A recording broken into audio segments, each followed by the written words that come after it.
dengan NIM 2283230062. Nama saya Novaldi Ramadhani Reza dengan NIM 2283230069.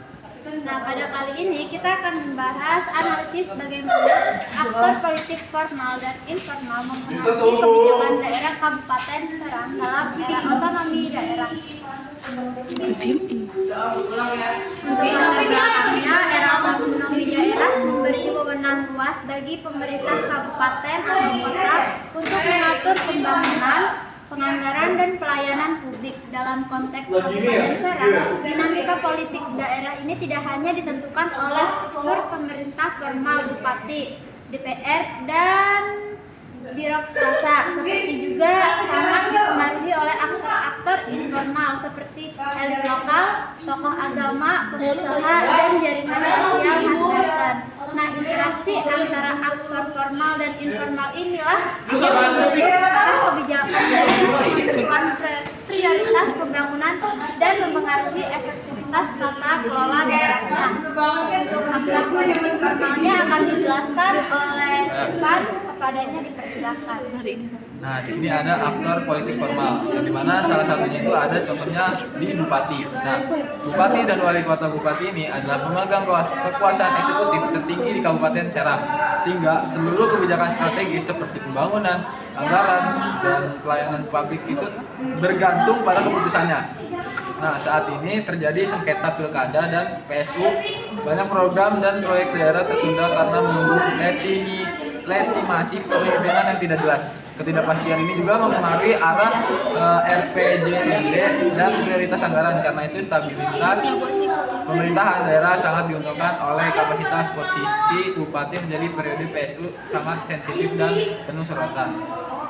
Terus yang kedua itu ada aktor politik formal, yaitu contohnya ada di DPRD Kabupaten Serang. Sebagai lembaga legislatif daerah, DPRD memiliki 3 fungsi utama, yaitu legislasi, anggaran, dan pengawasan. Dalam praktiknya, DPRD berperan penting dalam penyelesaian program prioritas daerah melalui pembahasan Raperda dan APBD sekaligus menjadi saluran aspirasi masyarakat karena pada legislator kerap membawa kebutuhan konstituen seperti pembangunan infrastruktur desa, pendidikan, dan bantuan sosial.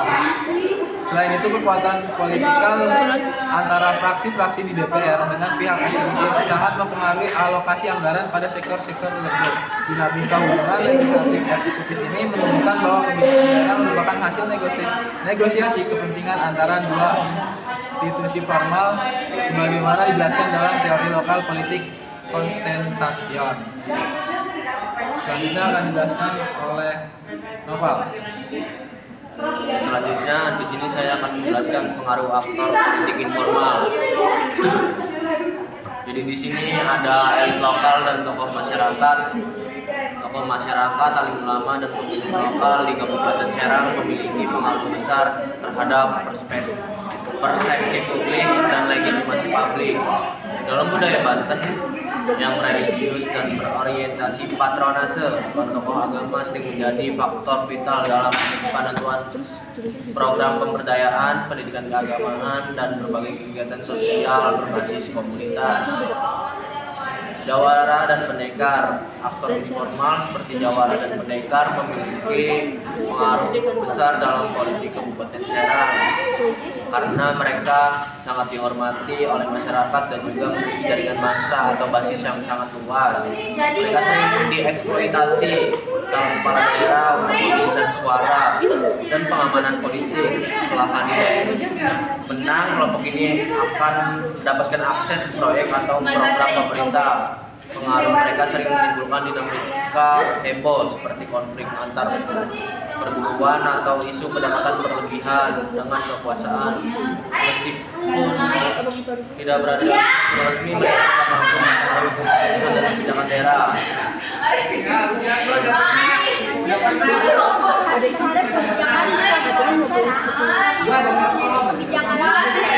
responsif, terus inovasi daerahnya juga terbuka lebih lebar. Untuk dampak negatifnya, dominasi aktor formal seperti elit atau dinasti dapat melemahkan akuntabilitas. Yang kedua, politik balas budi berpotensi untuk mempengaruhi alokasi anggaran, dan yang ketiga kualitas pengawasan menurun jika DPR atau birokrasi terkooperasi. Ancaman temuannya akan dijelaskan oleh Irfan. Nah, di sini ada contoh temuan umum di Kabupaten Serang. Salah satunya ada 3, yaitu dokumen RPJMD. Terus yang kedua itu ada pengelolaan dana desa. Terus yang ketiga itu ada fenomena politik lokal di Banten. Mungkin cukup sekian dari kelompok kami. Kurang lebihnya mohon maaf. Wassalamualaikum warahmatullahi wabarakatuh.